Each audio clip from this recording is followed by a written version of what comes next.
Spear continua seguindo seu caminho e desta vez ele não está sozinho. Em seu percurso surgem criaturas estranhas, seres deformados que lembram de forma inquietante o Saibaman. Ao mesmo tempo, Spear começa a recuperar parte de sua humanidade, como se cada passo o afastasse da besta em que se transformou e o aproximasse, pouco a pouco, de quem ele já foi um dia. O episódio começa no coração da floresta. Spear já se afastou bastante daquele deserto que quase lhe custou a própria integridade física. Passo após passo, sem um destino definido, mas movido por pura determinação, ele avança cada vez mais entre as árvores. A vegetação é densa, úmida, cheia de vida, um contraste absoluto com o cenário morto que ficou para trás. Ainda assim, sua presença continua sendo antinatural. As moscas seguem rondando seu corpo, atraídas pelo estado de decomposição, lembrando-nos de que Spear está morto em vida. A floresta é tomada por sons, animais se movendo entre as folhas, galhos estalando, o vento cortando caminho entre as árvores. Mas há um som em especial que captura por completo a atenção de Spear, o canto de um pequeno grilo. Para ele, aquele som é algo novo, desconhecido, quase hipnotizante. Movido por uma curiosidade primitiva, Spear passa a seguir o diminuto inseto que se move rapidamente entre as folhas da floresta. Ele salta, desaparece, surge de novo. Spear acompanha tudo com um olhar, desajeitado, fascinado. Em certo momento ele para. Observa o grilo enquanto ele se alimenta tranquilamente de uma folha. Sua forma, seus movimentos, na mente danificada de Spear, algo se encaixa. De maneira inexplicável, ele associa aquele pequeno inseto a colmilho. Não há lembranças claras, mas a sensação permanece. E isso é mais do que suficiente para fazê-lo continuar. Perder o grilo de vista é fácil. Fácil demais. Spear tenta acompanhar seu ritmo, mas em alguns momentos o perde. Ainda assim, o inseto sempre reaparece, primeiro sobre outra planta e depois, de forma inesperada, pousa sobre seu braço. Para Spear, esse gesto tem significado. Ele interpreta aquilo como uma conexão, um vínculo, assim como o que um dia teve com o comilo, ou pelo menos com o pouco que sua mente ainda consegue recordar.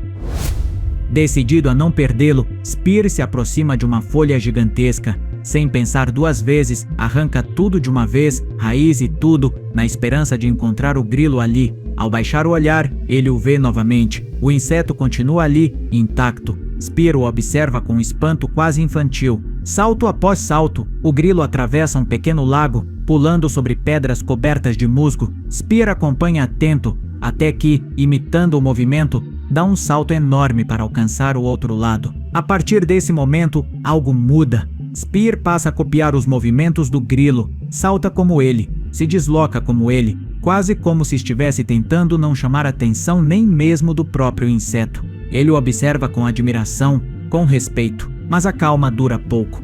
De repente, uma língua dispara em velocidade brutal. Uma iguana captura o grilo em um ato puro da natureza, instinto contra instinto. Spear não aceita aquilo. A fúria toma conta. Sem hesitar, ele se lança sobre o animal e o estrangula com as próprias mãos, determinado a libertar o grilo. E funciona. A iguana abre a boca e cospe o inseto. Spear não quer machucá-lo, então o envolve completamente com as mãos e o leva para longe em busca de um lugar seguro.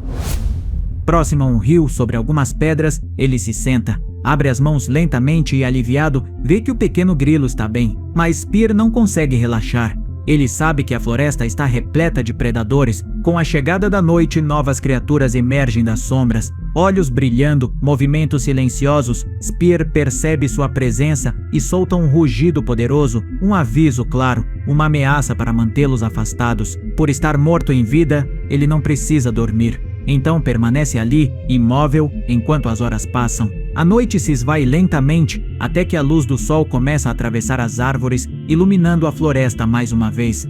Então, Spear abre as mãos para ver o grilo. Mas dessa vez, antes que possa fechá-las, o pequeno inseto abre as asas e parte. Isso desperta o desespero. Sem pensar, ele se levanta e corre o mais rápido que consegue, tentando seguir seu rastro entre a vegetação, recusando-se a perder a única coisa que, mesmo que por um breve momento, o fez sentir que não estava completamente sozinho.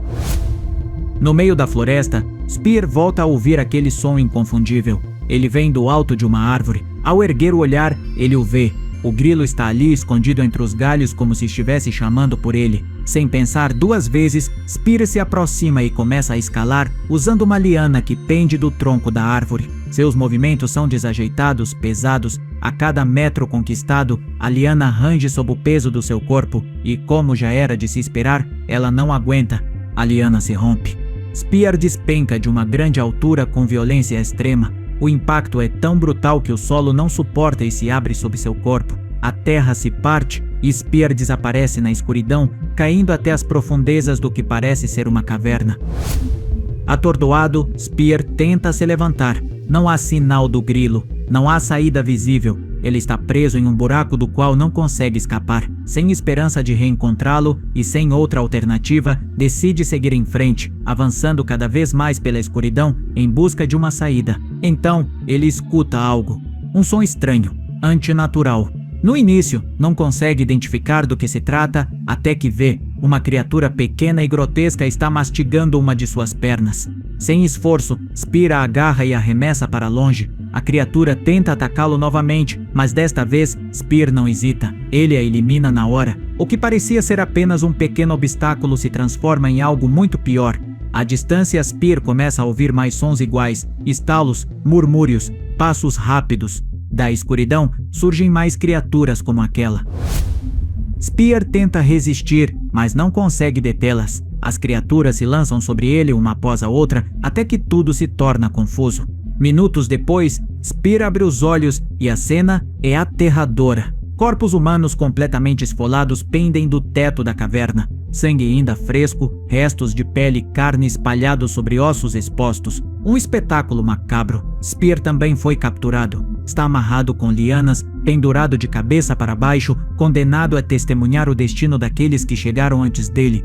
Ao seu redor, as criaturas se alimentam sem pressa. Ao baixar o olhar, Spear vê algo ainda pior. Um daqueles monstros está devorando sua mão. A carne desapareceu, a pele também. Apenas o osso permanece exposto. Tudo indica que aquele é o seu fim. Mas então, um som ecoa. O canto de um grilo. A criatura que se alimentava de Spear interrompe o banquete, alertada por aquele som. As outras também reagem. Essas bestas, com presas enormes e rostos enrugados onde deveriam existir olhos, mas que de alguma forma enxergam, param de comer e começam a se comunicar entre si, inquietas. O som do grilo se torna o centro da atenção delas. Uma a uma, as criaturas se afastam de Spear, que permanece amarrado, suspenso no ar, aguardando para se tornar a próxima refeição. Ao descobrirem de onde vem o som, os monstros partem em perseguição ao inseto. O grilo se move rápido, salta, desvia, consegue escapar das pequenas garras das bestas, e naquele instante Spear o reconhece. É o mesmo grilo que ele vem seguindo todo esse tempo. Ao vê-lo em perigo, Spear reúne forças. Em um esforço desesperado, começa a se contorcer, a tensionar as lianas que o mantêm preso. Ele não pensa em si mesmo, pensa em uma única coisa: se libertar para proteger o grilo. Com a mão reduzida apenas a ossos, Spear rompe a liana da qual estava pendurado e despenca no chão com violência. Ao seu redor, as criaturas reagem de imediato, fazendo de tudo para escalar até o alto, empilhando seus próprios corpos em uma montanha grotesca para alcançar o grilo. Quando estão prestes a conseguir, Spear se lança contra elas, golpeando, empurrando e atacando sem parar, com o único objetivo ganhar tempo e atrasar a captura iminente do inseto. Com uma força que parece não ter limites, Spear consegue por instantes impor às criaturas, arremessando-as para longe e abrindo caminho à força. Mas o número é esmagador e logo ele se vê cercado. Em meio ao caos, um dos monstros corre até os corpos humanos esfolados dos quais se alimentavam, arranca um osso longo e parte direto em direção ao grilo, com a clara intenção de matá-lo em um único golpe. Spear, já superado em número e coberto de ferimentos, percebe o perigo. Ele corre o mais rápido que pode, empurrando e atropelando as criaturas que surgem em seu caminho, tentando impedir o ataque. Mas é tarde demais. Com um movimento rápido e preciso, a besta esmaga o grilo contra o chão, matando-o na hora. Ao presenciar a cena, Spear fica paralisado por um breve instante. Em sua mente surge a lembrança de Colmilho, a mesma sensação de vazio, a mesma perda, a certeza esmagadora de ter falhado mais uma vez com alguém importante. Essa dor se transforma